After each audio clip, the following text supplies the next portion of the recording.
Hello, আসসালামু আলাইকুম। ওয়ালাইকুম আসসালাম। কে বলছেন? জি ভাই, আমি সুমাইয়া বলতেছি।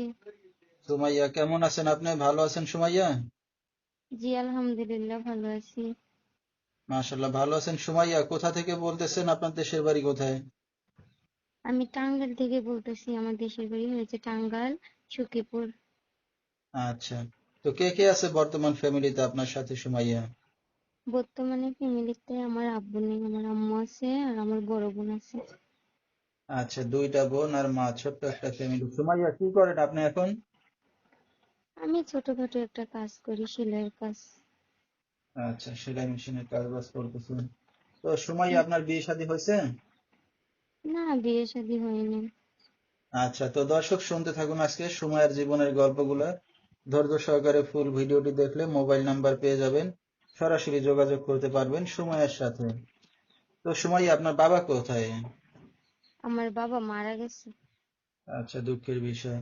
তো এখন যেখানে আছেন সুমাইয়া, নিজেদের বাড়ি ঘর না বাসা ভাড়া নিয়ে থাকেন? না, বাসা ভাড়া নিয়ে থাকি। তো বাবার রেখে যাওয়া সয় সম্পত্তি ঘর বাড়ি নাই কিছু? না, আমাদের সয় সম্পত্তি বলতে নাই কিছু, আমার চাচা হেরা সব নিয়ে গেছে।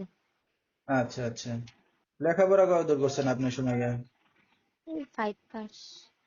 আচ্ছা, 5 পর্যন্ত লেখাপড়া করছেন। আপনার মা কি করে এখন? আমার আম্মু তো বুড়ো হয়ে গেছে না, একটু অসুস্থ, এই জন্য আমার আপুর বাচ্চা দুইটা রাখি, আমার আপু আর আমি কাজ করি। আচ্ছা আচ্ছা, মানে আপনার আপাও কাজ করে, আপনিও কাজ করেন না? জি। আচ্ছা আচ্ছা, ঠিক আছে। তো সুমাইয়া, আপনার আবার স্বামী আছে, মানে আপনার দুলাভাই আছে? হ্যাঁ, ওনার স্বামী আছে, কিন্তু ওনার ভরণ পোষণ দেয় না আর কি, এই জন্য উনি কাজ করে, তাই ওনার বাচ্চা নেই।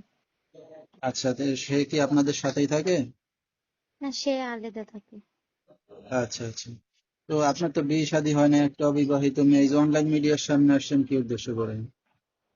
উদ্দেশ্য করে আসছি, গরিব মানুষ, অতিরিক্ত যৌতুকের জন্য, টাকা পয়সার কারণে বিয়ে শাদী হইতেছে না, দিতে পারতেছে না, এই জন্য ভালো একটা জীবন সঙ্গী যদি পাই, কেউ যদি আমার দায় দায়িত্ব নেই, আমার ভরণ পোষণের দায় দায়িত্ব নেই, এই জন্য আসছি।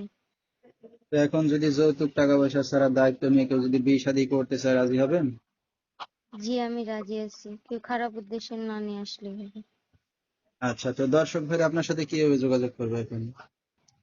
আমার একটা নাম্বার আছে, ওই নাম্বারটা আমি দিলে এটা দিই। আচ্ছা, মোবাইলের মাধ্যমে? জি, আচ্ছা, নাম্বারটা আপনি বলতে পারবেন সুমাইয়া? নাম্বার আমি দিয়ে দিব না। আচ্ছা, তো দর্শক, নাম্বারটা স্ক্রিনে পাইছি বলেছে, এই নাম্বারে যোগাযোগ করলে সুমাইয়াকে পেয়ে যাবেন।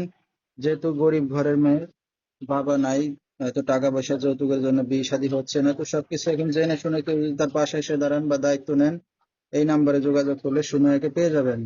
013-174-56-542, এই নাম্বারটাই হলো সুমাইয়ার। তো সুমাইয়া, আপনি এখন বিয়ে শাদী করতে আসছেন, আপনার মা জানে? হ্যাঁ, আমার আম্মু জানে, আমার আম্মু বলছে যদি কেউ ওই যৌতুক মতুক ছাড়া আমাকে বিয়ে শাদী করে, আমার দায় দায়িত্ব নেই, তাহলে আমার আম্মু আমাকে ভালোবেসে, যদি কেউ নেই তাহলে আমার আম্মু আমাকে দিবে, বিয়ে শাদী দিবে। তো খারাপ উদ্দেশ্য নিয়ে কেউ ফোন টোন না করে। আচ্ছা, তো দর্শক, বিস্তারিত জানতে সরাসরি ফোন করবেন।